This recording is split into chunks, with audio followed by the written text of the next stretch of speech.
নে মদন খানের বস্তাগুলো গাড়িতে তুল আর ওই খবরগুলো ওদের জন্য রেখেছেন। এমনিটি করবেন নি কর্তা, দোহাই আপনার বউ ছেলে মেয়ে নিয়ে যে না খেতে পেয়ে মারা যাব।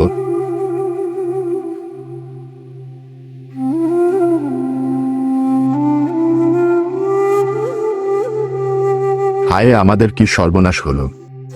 বুঝলি মদন, এই গ্রামের চাষাগুলো হচ্ছে বলদ, এদের ঘাড়ে চোর না চাপালে এরা সোনা ফলাতে চায় না। আর সেই সোনার ভাগ যদি আমি না পাই তবে আমার এই জমিদারি বৃথা। একদম খাঁটি কথা বলেছেন হুজুর, আপনার বুদ্ধির কাছে তো শিয়াল ও হার মানবে। এই চাষাগুলো দিনরাত মাটি খুলবে আর আমরা বসে বসে রাজভোগ খাবো। আমি ভাবছি এবার জমির ভাড়ায় এক নতুন খেলা খেলবো। এমন শর্ত দেব যাতে ফসল আমার গুদামে ওঠে আর চাষারাও আমার পায়ের কাছে পড়ে থাকে। তুই শুধু লোক জোগাড় কর।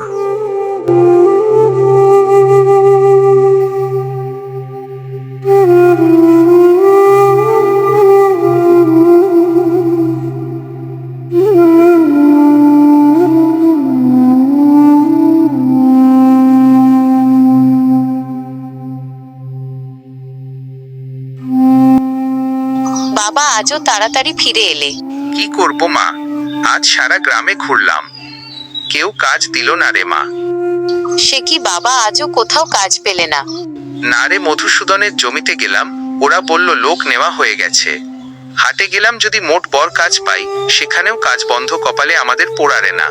ঘরে যে আর একদানা চালও নেই বাবা, ভেবেছিলাম আজ তুমি কিছু আনলে উনুন ধরবে।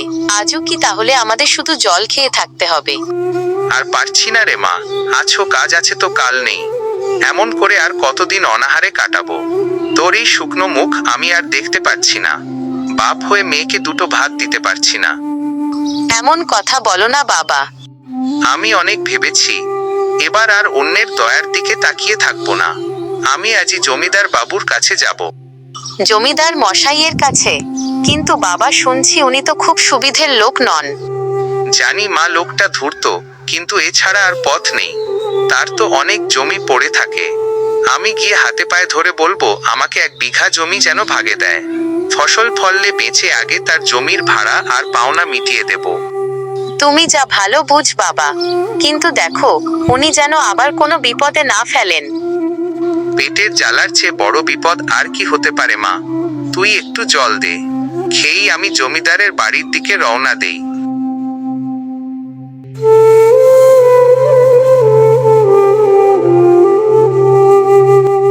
হুজুর, ঘরে একখানা চালু নেই। আপনি যদি দয়া মায়া করে 1 বিঘা জমি চাষ করতে দিতেন বড্ড উপকার হতো। আমি দিনরাত এক করে খাটবো হুজুর। জমি তো আমি দেব রে সনাতন, কিন্তু আমার একটা শর্ত আছে। কি শর্ত হুজুর? সবাই তো অর্ধেক অর্ধেক আগে নেয়, আমার সত্যটা কিন্তু অন্যরকম। আপনি যা বলবেন তাই হুজুর, আমি সব শর্ত মানতে রাজি। আপনি শুধু কাজ করার সুযোগটুকু দিন। হুজুর তোদের জন্যই তো দিন রাত ভাবেন রে সনাতন। শোন তবে শর্তটা, তুই হুজুরের জমিতে যা খুশি চাষ কর, কিন্তু ফসল ওঠার পর পাল্লায় মেপে ফসলের যে অংশটা ওজনে সবচেয়ে ভারী হবে সেটা হুজুরের, আর যে অংশটা হালকা সেটা তুই নিবি। আমি রাজি হুজুর, ভারী অংশ আপনি নেবেন, হালকা অংশ আমি নেব। ঠিক আছে, তাহলে হুজুরের ওই পশ্চিম দিকটার জমি তোর। যা ফসল কিন্তু ভালো চাই, মনে রাখিস। জি আজ্ঞে হুজুর।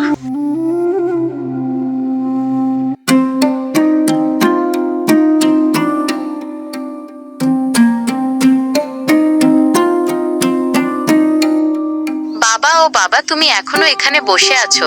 দুপুর গড়িয়ে বিকেল হতে চললো, সন্ধ্যার খাবার খাবে না? দেখ মা, একবার মাঠের দিকে তাকিয়ে দেখ, কেমন সবুজ হয়ে আছে। আমার শরীরের ঘাম যেন গাছ হয়ে মাঠে দুলছে।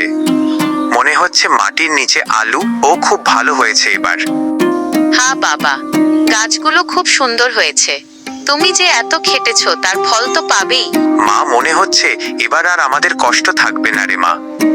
এই আলু বেচে আগে জমিদারের পাওনা মিটিয়ে দেব। কিন্তু বাবা, আমার কেন জানি ভয় করছে। জমিদার মানুষটা সুবিধের নয়। অমন অদ্ভুত শর্ত দিয়েছেন, ভারীটা ওনার, হালকাটা তোমার। আরে পাগলি, তুই খামোখা ভয় পাচ্ছিস কেন? জমিদার বলেছেন ভারীটা ওনার। আমি তো হিসেব করে দেখেছি, এর মানে হলো ফসলের ওজনের একটু বেশি ভাগটা, মনে অর্ধেকের বেশি আলু ওনাকে দিতে হবে। ভগবান করো তাই যেন হয় বাবা, তুমি অনেক খেটেছো। কইরে সনাতন, ফসল এবার মাপা হোক। হুজুর এই দেখেন, আলুর ওজন তো পাথরের মতো ভারী, আর এই আলুর গাছগুলোর তো একদম ফুটফুরে হালকা। শর্ত মনে আছে তো সনাতন? ভারী অংশটা কিন্তু আমার, তাই এই সব আলু আজই আমার গোদামে যাবে, আর তুই এই হালকা গাছ পালাগুলো বাড়ি নিয়ে যা। এ আপনি কি বলছেন? সারা বছর হাড় ভাঙা খাটুনি থাকলাম, আমি আর আপনি সব আলু নিয়ে যাবেন? এই শুকনো আলুর গাছগুলো নিয়ে আমি কি করব? এ তো কেউ কিনবে না, আমি খাবো কি? হুজুরের সাথে মুখে মুখে তর্ক করিস নে। শর্ত তো শর্তই, জমি দেওয়ার আগেই আমরা বলে নিয়েছিলাম যে ভারী অংশটা হুজুরের। হায় হায়, এ আমার কি সর্বনাশা হলো!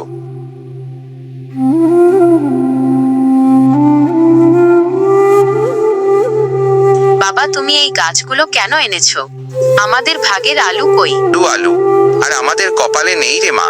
ওই ধূর্ত জমিদার আর তার চামচা মদন, ওরা আমার সরলতার সুযোগ নিয়ে ওরা আমাকে পথে বসিয়ে দিয়ে গেল। আমি বড্ড বোকা রে মা, আমি ওদের শয়তানি বুদ্ধি ধরতে পারিনি। তুমি শান্ত হও বাবা, আমাকে খুলে বলো তো ওরা কি করেছে। জমি নেওয়ার সময় উনি শর্ত দিয়েছিলেন, মনে আছে? যে ফসলে ভারী অংশ ওনার আর হালকা অংশ আমার। হ্যাঁ, আমি তো জানি, তুমি তো রাজি হয়েছিলে। আমি তো মুখ্য মানুষ মা, আমি সরল মনে ভেবেছিলাম ভারী মানে হয়তো ওজনে বেশি অংশটা, মানে অর্ধেকের বেশি আলো উনি নেবেন। আমি ভেবেছিলাম জমিদার মানুষ বেশি, তাই তো নেবেন। কিন্তু আজ মাঠে যখন ফসল ভাগ হলো, তখন বুঝলাম ওরা কত বড় ফন্দি এটি বসেছিলাম। কি করলো ওরা মাঠে? মদন একটা বিশাল দাড়ি পাল্লা নিয়ে হাজির হলো। পাল্লার একদিকে রাখলো সব আলো, আর অন্যদিকে চাপালা ডালপালা। তারপর আর কি পাল্লা তো আলুর ভারে দিকে ঝুঁকে পড়লো। জমিদার বললেন, আলু ভারী, তাই সব আলু আমার, আর গাছ হালকা, তাই সব গাছ তোর। আমার চোখের সামনে দিয়ে গাড়ি বোঝাই করে সব ফসল ওরা নিয়ে গেল রে মা। মানুষ এত নিচু হতে পারে? গরিব মানুষকে এভাবে ঠকালো। সারা বছর আমি রোদ বৃষ্টি মাথায় করে রক্ত জল করা পরিশ্রম করলাম, ঘাম ঝরালাম, আর শেষে আমার কপালে জুটলো শুধু এই শুকনো আলুর গাছ। এই দ্রুত জমিদার আমাদের সরলতার সুযোগ নিয়ে ঠকিয়েছে। তুমি কেঁদো না বাবা, ওর এই অহংকার আমি ভাঙবই। তুই কি করবি মা? ওর অনেক ক্ষমতা, ওরা আমাদের লুটি নেবে, তুই ওদের সঙ্গে পারবি না। টাকার ক্ষমতা দিয়ে বুদ্ধি কেনা যায় না বাবা। তুমি শুধু দেখো, কালই আমি জমিদারের কাছে যাব। ওর পাতা ফাঁদে আমি ওকে কিভাবে ফেলি, তুমি শুধু দেখতে থাকো। এই চোখের জলের বদলা আমি নেবই।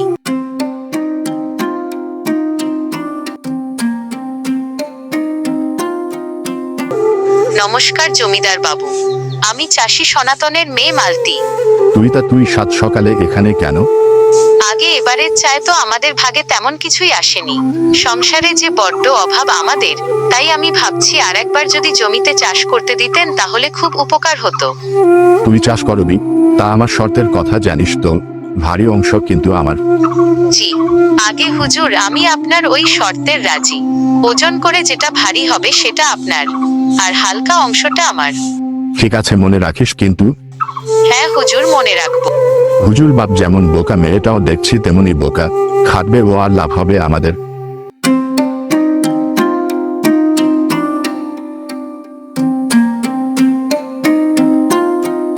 কিরে মালতী, শুরু কর মাপা। এবার দেখি তোর কপালে কি জোটে।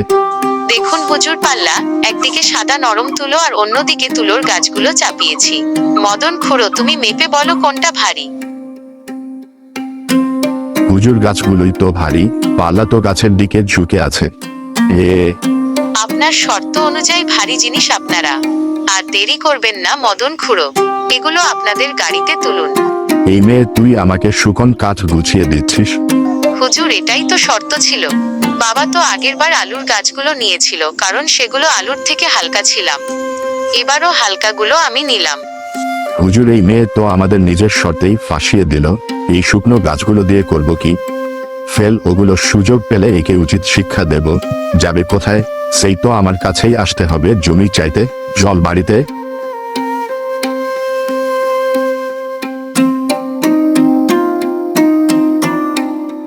কি রে মালতী, আমি কি শুনছি আমাদের জমিদার বাবু নাকি এখন টাকার বদলে ডালপালা গুনছে?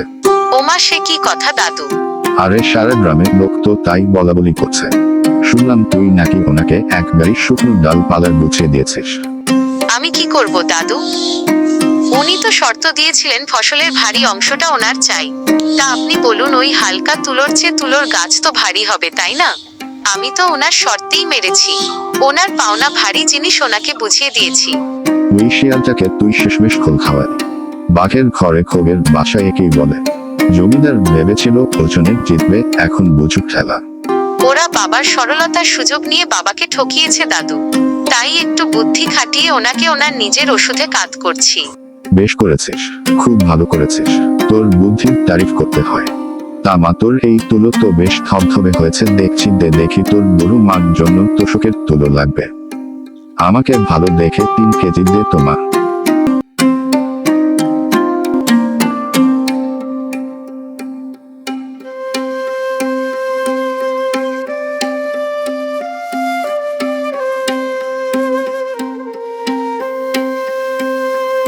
জমিদার মশাই, এবারও আমি আপনার জমিতে চাষ করব বলে এসেছি। শোন মেয়ে, অনেক চালাকি হয়েছে, এবার শর্ত পাল্টাবে। তুই আমাকে বোকা পেয়েছিস। এবার থেকে ফ্লের সবচেয়ে হালকা জিনিসটা নেব আমি, আর ভারী জিনিস নিবি তুই। আপনার হুকুম শিরোধার্য হুজুর। হালকা আপনার, ভারী আমার।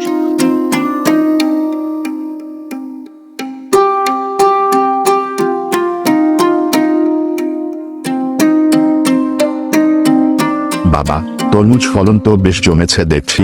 বেশ জমিয়ে খাওয়া যাবে। মদন তরমুজগুলো তোলো গাড়িতে। একটু দাঁড়ান হুজুর, পাল্লায় তুলে দেখুন। আপনার শর্ত ছিল আপনি হালকাটা নেবেন। না, এটা হতে পারে না। আমি এই ঘাস পাতা দিয়ে কি করব? হুজুর, এই মেয়ে তো দেখছি বড্ড চালাক। এবারও আমাদের বানালো ভারী তরমুজগুলো ও নিয়ে যাবে, আর আমাদের কপালে জুটবে ওই শুকনো লতা পাতা। আমি আবার কি করলাম মদন খুড়ো? আমি তো শুধু আপনাদের শর্ত মেনেছি।